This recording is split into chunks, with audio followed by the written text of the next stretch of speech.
دلائل کی ضرورت تب پڑتی ہے جب کسی چیز کی معرفت حاصل کرنی ہو، کسی چیز کو پہچاننا ہو، تو اس کے لیے پھر دلائل رکھے جاتے ہیں۔ آپ بازار سے کوئی پروڈکٹ لاتے ہیں، ساتھ ایک بک دیتے ہیں آپ کو، اس بک میں لکھا ہوتا ہے سارا، گویا جو کچھ اس بک میں لکھا ہوتا ہے نا وہ دلیل ہوتی ہے کہ آپ اس طرح پڑھ کے عمل کریں گے تو یہ کام، یہ چیز، یہ مشینری آپ استعمال کرنے کے قابل ہو جائیں گے۔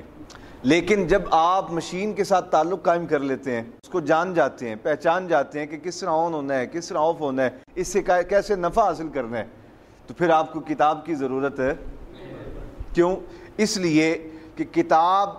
بطور دلیل اس وقت ہی اس کی ضرورت تھی جب تک آپ کی اس شے کے ساتھ معرفت نہیں ہوئی تھی، پہچان نہیں ہوئی تھی۔ تو فرمایا عقل مند جو ہیں، عقل مند، ان کے لیے نشانیاں رکھی گئیں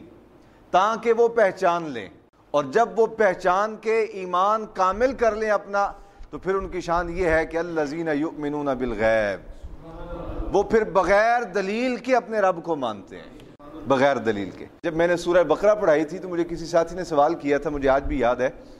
کہ اللہ کو مانے تو بغیر دلیل کو ماننے کا کیوں کہا گیا؟ تو میں نے کہا نہیں، ایسا نہیں ہے کہ مطلقاً نہیں کوئی دلیل دیے بغیر کہا جا رہا ہے کہ آپ مان لیں، دلیلیں دی جا رہی ہیں، لیکن یہ بتایا جا رہا ہے کہ جو ذات تک پہنچ جاتے ہیں ان کو دلیل کی حاجت باقی نہیں رہتی، جو ذات تک پہنچ جاتے ہیں ان کو دلیل کی حاجت نہیں رہتی۔ تو کہا اب تم چونکہ میرے محبوب کی ذات تک پہنچ گئے ہو، اور میرا محبوب کامل ہے، اور جو کامل کے ساتھ جڑ جاتا ہے وقت آنے کے ساتھ ساتھ وہ بھی کامل ہو جاتا ہے،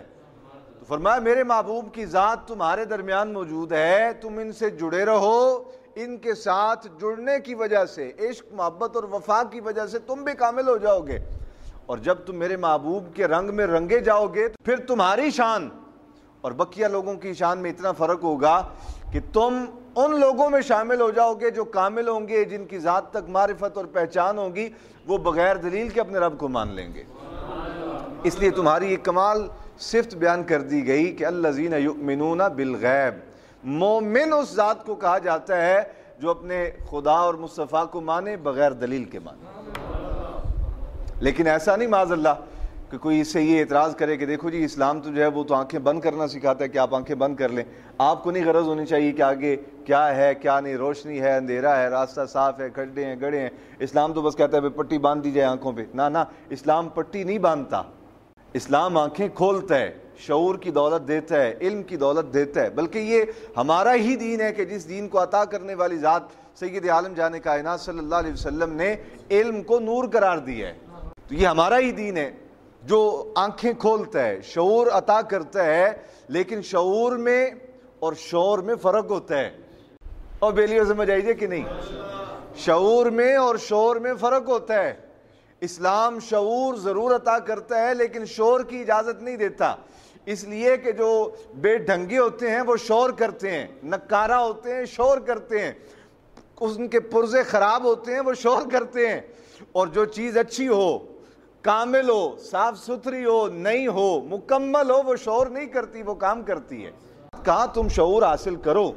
قرآن اور حدیث کی صورت میں تمہیں شعور عطا کیا جا رہا ہے، اے اولی الالباب، اے عقل والو، شعور حاصل کرو اس سے، لیکن بے ڈنگوں کی طرح شعور نہیں کرنا، رب کو ویسے ماننا ہے جیسے محبوب منوا رہا ہے۔ ایک خدا وہ ہمیں دکھایا جا رہا ہے کہ جو بے جان ہے بالکل، اس کا رنگ جو ہے وہ بھی تبدیل نہیں ہو سکتا، وہ بھی 6 مہینے بعد کوئی مزدور جو ہے وہ برش لے کے اس پہ رنگ کرے گا تو آنکھیں نظر آئیں گی، ناک نظر آئے گا، چہرہ بنے گا۔ ایک خدا یہ دکھایا جا رہا ہے کہ جو اتنا محتاج ہے کہ اگر اس کے ہاتھ میں جو انہوں نے ایک متیر سی پکڑائی ہوئی ہے، اس کا رنگ اگر وقت کے ساتھ ساتھ کچا پڑ جائے تو وہ بیچارہ اپنا رنگ بھی ٹھیک نہیں کر سکتا۔ عقل مند آدمی سوچتا ہے کہ یار ایک خدا یہ جس کا تعارف مجھے کروایا جا رہا ہے، اور ایک خدا وہ ہے جس کا تعارف اللہ کا قرآن فرما رہا ہے، اور نبی آخر الزمان امام الانبیاء صلی اللہ علیہ وسلم فرما رہے ہیں۔ عقل مند آدمی جو ہے وہ اپنے شعور اور علم اور عقل کے ساتھ اس نتیجے پر پہنچتا ہے کہ یہ جتنے خدا جن کا تعارف مخلوق ہمیں کرواتی ہے، یہ تو کامل نہیں، یہ تو اپنے لیے بھی کچھ نہیں کر سکتے، ہم اس رب کو کیوں نہ مانے جو کن کہہ کے ساری کائنات تخلیق فرما دیتا ہے۔ اس لیے فرمایا گیا اولی الالباب۔ اب وہ جو اولی الالباب ہے نا، عقل مند قرآن مجید میں جہاں جہاں بھی آیا ہوگا کہ اے عقل مندو،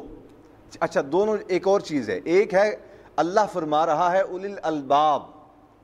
اور ایک ایسے مقامات بھی آئیں گے جہاں اولی الالباب کا لفظ ہوگا، الباب عقل والوں کا لفظ ہوگا، لیکن پیچھے سوال کیا جا رہا ہوگا کہ کیا تمہیں عقل نہیں، کیا تم غور نہیں کرتے؟ تو وہاں مراد اور بھی ہو سکتے ہیں، لیکن جہاں سند دی جا رہی ہو نا کہ تم عقل مند ہو، جیسے یہاں سند عطا فرمائی گئی کہ زمین اور آسمان کی تخلیق میں، رات اور دن کے آنے جانے میں نشانیاں ہیں اولی الالباب، عقل والوں کے لیے۔ یہ نہیں فرمایا جا رہا کہ تمہیں عقل ہے، تم غور کرتے ہو، تم پہچانتے، یہ نہیں فرمایا جا، بلکہ سند عطا کی جا رہی ہے کہ تم عقل والے ہو، تمہارے لیے تو نشانیاں رکھی گئی ہیں اس میں۔ تو جہاں سند عطا کی گئی ہوگی قرآن مجید میں